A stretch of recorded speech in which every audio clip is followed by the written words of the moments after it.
Hey, ¿Qué Pasa Calexico? Welcome back to the podcast. Today, we have a returning guest. The first time I interviewed Jose Luis. It was kind of funny because I went back and watched my guest is Jose Luis Yepez from Calexico Brewing Company. The first time I interviewed him, it was funny because we hadn't met.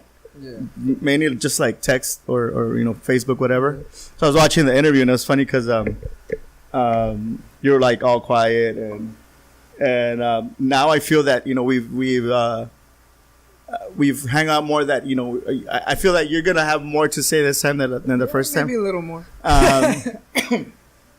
So no, the reason I wanted to interview you again is maybe this is gonna be something that's like a common thing. Like maybe whenever you guys have a new event or you're promoting something, this is gonna be your platform to go ahead and do it, because obviously you're letting me do my podcast here, and I know it's it's time consuming because you have to come in and wait for me and stuff like that.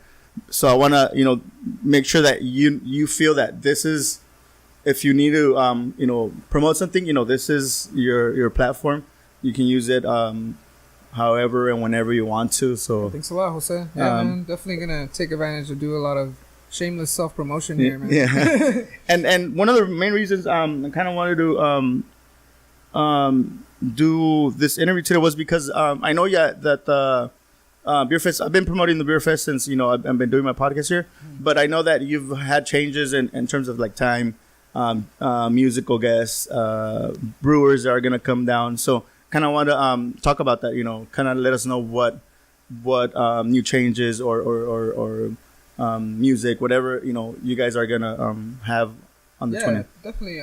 So October 20th, for those of you that don't know, Calexico Brewing, along with the City of Calexico and the Chamber of Commerce and the Calexico Chamber of Commerce, we're putting together an Oktoberfest celebration. So we've been working really hard for this. We got a lot of cool stuff in store for you guys. We got a few brewers coming in from Mexicali. We got Brew Capital, Cervecería Verno, 3B, and Sarmiento. We got the Beer Geeks coming in, and let's not forget Cervecería Fauna as well. And from San Diego, we got Nickel Brewing from Julian, and we got Belching Beaver as well coming by. So it should be fun, along with all the local brewers. So we really want to emphasize that this event's going to be strictly independent beer here. So there's no big beer companies that are going to be selling in this event. This is all independent beer. We try to make it as local as possible. So we got all three breweries from the Imperial Valley. We got Humble Farmer, Pentagonal, and Calexico Brewing. So yeah, it should be fun. Aside from that, we got tons of good food in store. We got the comeback of Rosa's Plain Food. Shout out to them. They're making some really good stuff again, and they're open now, so you can check them out. And they're gonna have a booth out there. I think they're gonna be selling their delicious ceviche. We're gonna have carne asada, kettle corn, and of course, let's not forget Pinky's hot dogs. So they're gonna be there. I think they're gonna have the Galicia Craft Dog available. As far as entertainment, we got Clandestino. It's a local band. Mellow Bean, Monoset, and the International Mighty Mushroom. So it should be really fun. I mean, we got a lot of cool stuff lined up. A few little surprises here and there. So we're trying to make it as Oktoberfest as possible. So this is our first year doing it, but we're definitely putting in a lot of work. Also, shout out to Miguel Figueroa from the City of Calexico, who's been helping us out a lot. I mean, he's got a ton of cool ideas for the city. So we're just trying to, I don't know. When was the last time you saw like an event here that wasn't like at the Grand Plaza? And I mean, kudos to the Grand Plaza for actually making events in Calexico. But aside from that, I mean, I don't think I remember any major event in the past, I don't know, 10 years or I mean, other than the Mariachi Fest, there's no cause I remember when I was talking to John about it the last time when he was here. When I was a kid, Cromwell Park was where everything happened, right? Cinco de Mayo, 4th of July, all those events, was at Kermit Park. Right. And, it's kind of nice to see, like something happening at Kermit Park again. Kind of feels a little bit more homey than, the parking lot at the Grand Plaza. Yeah, definitely, man. That's also one of the reasons why that's one of the reasons why we chose to do it in Kermit Park. Because it was like, all right, like we want to make it in the heart of Calexico pretty much. Like, it's like you said, that just brings back memories. And I guess the most recent event, I never went to any mariachi festivals. I was too young. But, yeah, the most recent event that I remember there was the fireworks, like freaking more than 10 years ago, probably.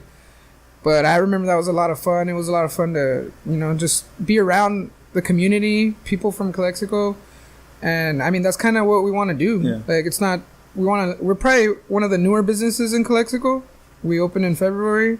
So myself and the rest of Calexico Brewing, my partners, we want the community to know that we're not just a business that's here to like take money or, I don't know, just make money off of anybody. We're here to try to create a sense of community and unity, and we want to involve everybody because at the end of the day, I mean, the community is what makes us thrive. So yeah, I mean, we just want everybody to know that we're here. We're trying to better the entertainment, or like at least make an actual nightlife or somewhere where the community can hang out. Yeah, and it's been you could see that you guys are kind of like pushing that with all the like several events that you had already here at your place. Yeah. Like the last time when they had the barbecue. Oh yeah, the barbecue. It was a smoke and brew festival fundraiser. It was for the guys from Three Greens put it on. They're also a business in Calexico. Yeah, so those guys are kind of like-minded. Yeah. So they're just trying to raise some funds for the youth in Calexico. Yeah. I mean, we don't think about that, but that's our future, really. I mean, I was there. I was a youth as well, not too long ago. So it's just like, and seeing all that support from the city really makes you want to stay in Calexico. Like, I mean, I left to San Diego after high school, and I came back, and I was just like, dang, dude, after being in such a big city and like seeing how everything's going so fast, it's like, why could it not happen in Calexico? Aside from the population problem that we have, but it's like everything else is, I mean, it's possible, man. It's not like crazy. Like, we have a brewery in Calexico now. Yeah, it's crazy. I mean, like, you couldn't, I don't know, like, I wouldn't think about, opening a brewery in Calexico, because, I don't know, it's just like, maybe it's too small, but, at the end of the day, you guys are you guys took the risk, and I think at the end of the day, you can see that the community is really taking into your business, your beer, because a lot of people that I know are like, oh yeah, I go over there and I like their beer, and I think what really a lot of something that a lot of people mention, that when they come here, you guys are really cool. Like, you guys are how can I say this? Like, they come here and like you guys start a conversation. Yeah. You guys ask them, how their day is or stuff like that. You guys are really like welcoming to everybody that comes here, and thanks, man. They all leave with a good taste in their mouth. Like, sometimes you'll go to a big brewery and like people could be a little bit snotty in the sense that you know, oh, this is another freaking guy that's just trying to have beer. Yeah. Or like, there's a hot chick at the bar. It's like, they're trying to hit on me, and they're just over it. Yeah, dude. I mean, you're not gonna find a hot chick at the bar right now here in Calexico Brewing, but you'll find a friendly face. Yeah, exactly. And then you guys talk a lot. If somebody has a question in regards to the beer, you guys are really, helpful in the sense that, this is made this way, it has this ingredient, blah blah blah. Like, I think that a lot of people also like that they they can kind of like learn of your beer or beer in general. When they come here. That's our main goal, man. Like, this has been one of our biggest challenges, is just to educate. As it sounds a little weird, but educating like people on beer. This is, I mean, obviously beer has been around for a while, but in the Imperial Valley for like a long time, it was just two brands of beer that were always here, and that's especially in Calexico. There's a lot of people that are really, I don't know. I mean, people that don't want to change what they're drinking, and just because they've been drinking it for so long, they're like, oh nah, man, like I'm just gonna stick to you know my light beer or my whatever it is that I drink. And they come in here and they're like, dude, you only have beer that's 5%, and it's like, oh, don't be fended off by that. Just try it out, taste it. This beer's light, refreshing. It might be a little higher in alcohol than the other ones, but I'll guarantee you it's got more flavor, and you know you're gonna like it. Yeah, and at the end of the day, people love it. Yeah. So it's like, it's not like watery, you know, like when you, like the normal beer like we're used to drinking is like, it doesn't, like you said, it doesn't have any taste. It's just like water with bubbly, you know, sparkling water. Effervescent water. Yeah, yeah. My dad is one of the perfect examples for that. Like, my dad's always been a beer drinker, and it's just, I mean, I've always seen Bud Light or whatever at the house. And after a while, I started noticing that he was just, he stopped buying, like, he doesn't buy Bud Light or anything light anymore. He's just, and it's not because of, we have a brewery. Yeah. He's just like, I can't, like, when I want to have a beer, I want something that has flavor. So I'm not going to buy light anymore. Yeah. It's just, yeah, it kind of, I guess it's an acquired taste, if you will, where yeah, I mean, once you have it, you don't want to go back anymore. I think my first IPA was Ballast Point. Nice. And well, the first time I had it, I was like, "What the heck is this?" I didn't like it. And then I think it had to do because it was from a can. Because then like months later, I went to their brewery and I had it there, and I was like, "Oh man, this is really good." Where did you drink that can? Where'd you buy it? Vedmo. Oh, in the Imperial Valley? When they first opened. Yeah, I did notice that there's a lot of out here also, like, since the education is not like super high on beer, like I did notice that there was a few places that sell, like, just be wary when you see a beer that you would buy somewhere else for $7 and they're selling it to you for $1.50 or $2, just because it's happy hour. That doesn't mean that it's entirely fresh. That might mean that they're just trying to sell it already. Yeah. Just look at the can, the date on the bottom of the can. I did catch that, and it sucks because people that don't know better, it's like, oh, this is what beer's supposed to taste like. This is what Ballast Point tastes like. And it's like, dude, if Ballast Point came down here and they're like, what the hell, man? Who's selling our beer like this? Yeah.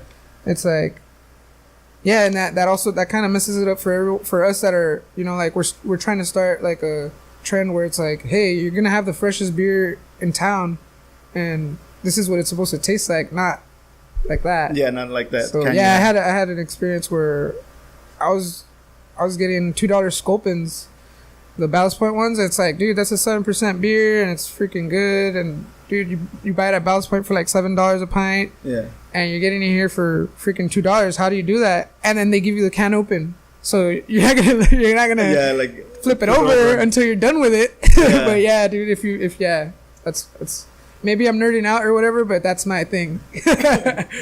So what are some of the places where people can find your beer other than here at the? Yeah, thanks for asking. So currently our beer is available at Strangers in El Centro. They're off of Main and 5th Street, as well as Strangers West, which is their restaurant down the street. They're also on Main Street. And we're also available, we have the Weizen on tap at Johnny Carino's Bar in El Centro, and Burgers and Beer on North Imperial Avenue in El Centro. And that's on all the locations, it's the Weizen, or? In the Burgers and Beer and Johnny Carino's, we have the Weizen. I'm thinking just because it's more drinkable, it's our best seller right now. And like I said, at Johnny Carino's and Burgers and Beer. And Strangers are a little more open, since they have like I think that they have more of a diverse like set of patrons that come in. So yeah, it's kind of like a brewery, like kind of like that brewery kind of feeling. Yeah, like they have a craft beer. It's pretty much a craft beer bar. So like Ernie, shout out to Ernie. He's always got good shit, man. Like he's always got the best beer. He goes out of his way to serve the beer as well, like properly, just how I would serve it. So that's why I love having my beer there, because I know that that's a quality service. So yeah, what I mean by that is like that's that little extra step that you're taking to like keep your people there. Kind of like here, where people go in there and it's like it's a small spot, but like the service is there, the knowledge is there, everything's there. So yeah. Yeah, I've never been to that place, but I've heard people that go there that that's kind of like the vibe they get. Yeah. Like so Strangers Bar, they're on 5th Street, Main and 5th, and Strangers West, they have freaking great food. They have like, it's kind of like a farm to table type of experience, where they get locally grown produce from urban farmers around the valley, and they just try to they try to use all the everything just from scratch, dude. Yeah. They make everything from scratch. Last week I had a pizza that they made.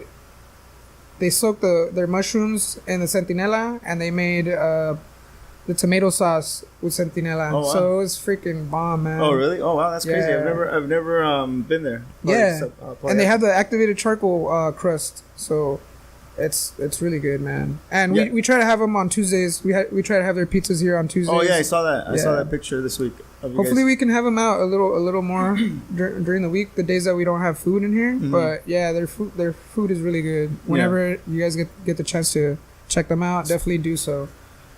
And it's a family operated business. Like local. You get that vibe right away, man. Like everybody's super cool there. The service is great. The food is great.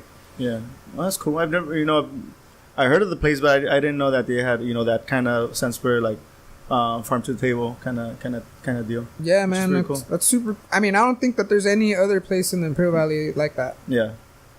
We're talking right now about I went out last night. I'm a little bit hungover. And I was talking about the first beer I had was Rolling Rock. What's your favorite kind of like budget beer? Budget? I would have to say Tecate Roja, man. Yeah? Yeah, dude, it's really good, man. I mean, it's a really well-made Mexican lager. Can you taste the difference when you buy it here in Mexicali? Yeah, you can, actually. It just depends on I'm thinking that it has to do with the handling. Some like what I was telling you earlier about the beer that they sell you at a cheaper price or whatever. I just think it has to do with the handling. Let's say I'm not exactly 100% sure where they manufacture Tecate. I'm assuming that they still just do it right there at the big brewery in Tecate. Mm-hmm.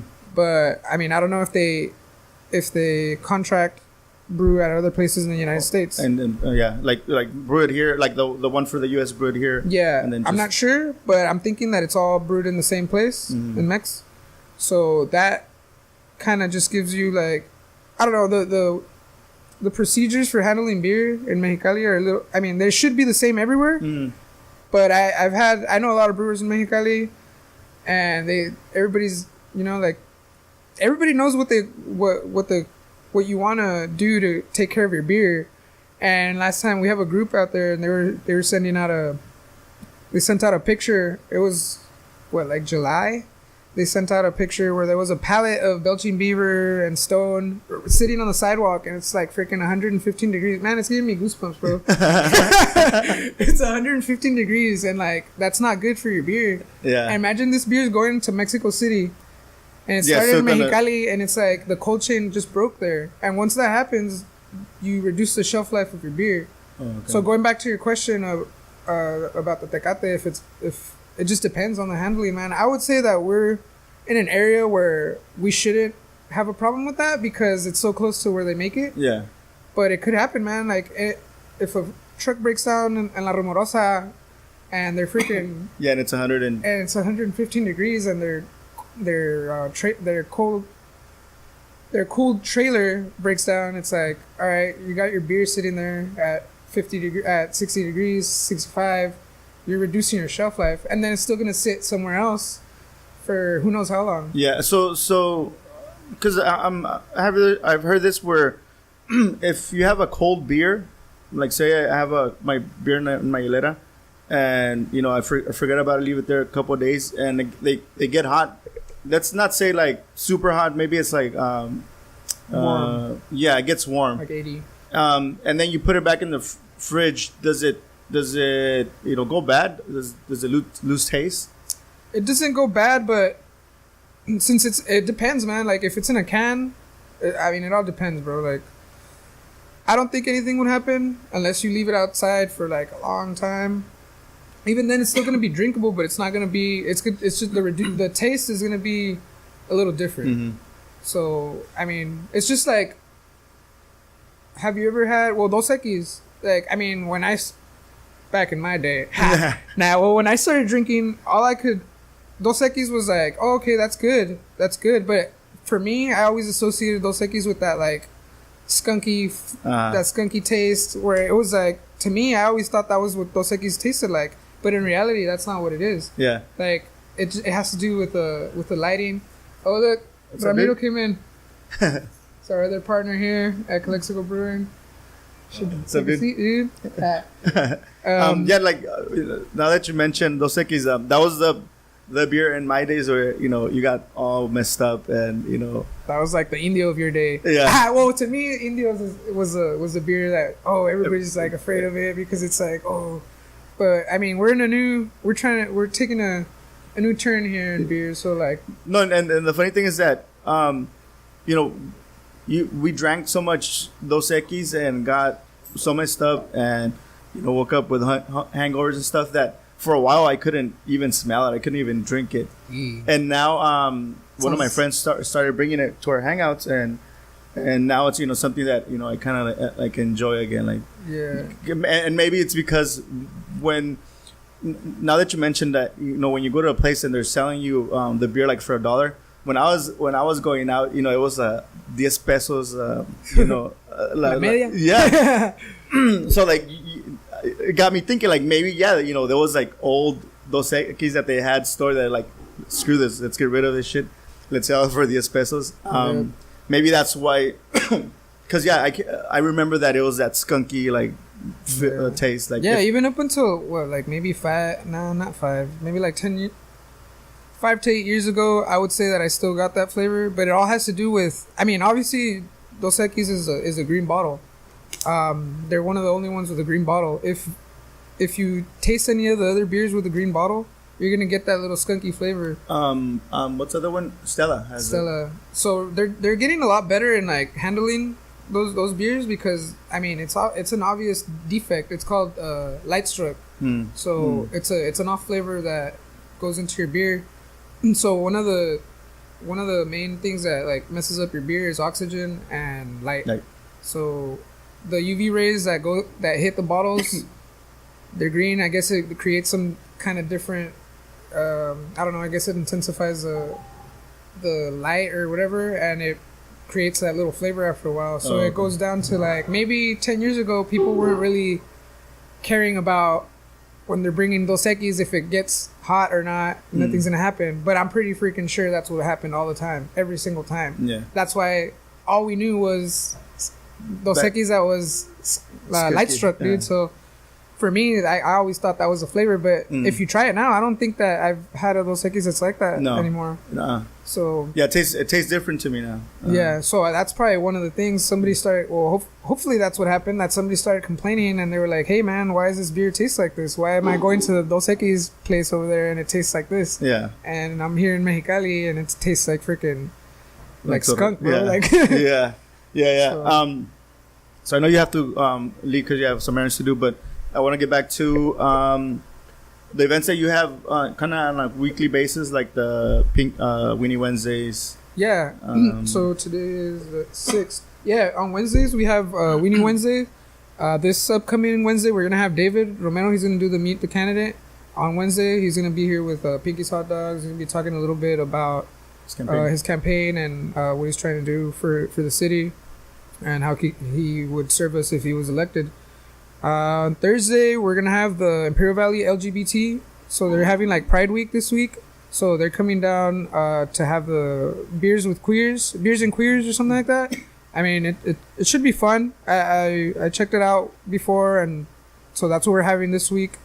And Friday we usually just have open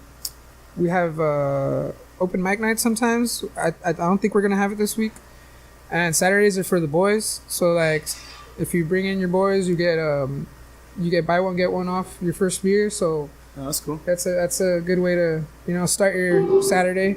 Are you guys still? I remember during the summer you were offering Calexico Unified School District employees discount, or Oh yeah, we were doing that for the month of September for back to school. So yeah, we had a pretty good turnout. Welcome back, any of the Unified School District members. Yeah, if you guys are ever here, just make sure you let us know, show us your ID, and we'll try to hook it up. Okay, that's cool. And yeah, I think we're gonna end it there because I know you have to run. Once again, everybody follow Calexico Brewing on Facebook for more updates on the, because this week there was a lot of changes to. Yeah, there was a few changes, so we're just working to make it better. And yeah, I hope to see everybody at the Calexico Oktoberfest, the first annual Oktoberfest, to help us make it better. And yeah, I'll see you guys there. Should be a lot of fun. It's definitely something you don't want to miss. And then the weather's changing, so definitely, man. We're gonna have. If you step outside right now, it's pretty nice, man. yeah. It was. Nice. I went out right now to take out my dog, and I was like, man, it's a pretty cool day right now. Yeah, it's a so I nice mean, day. we're gonna have. I'm hoping to have good weather for the 20th. I hope so too. Yeah, if you're not from Calexico, it's definitely gonna be worth the drive out. If you gotta get an Uber or whatever, do it. But it's gonna be fun, man. Mm-hmm. All right, Jose Luis. Well, thank you once again for being a guest and letting me use your place to record my podcast. I'm really thankful for this opportunity of you letting me be here. And yeah, I mean, hope to see everybody on the 20th. I think I have a quinceañera, but I'm hoping to be there later during the night. But thank you once again, and we'll see you guys in the next one. No problem. See you. Peace.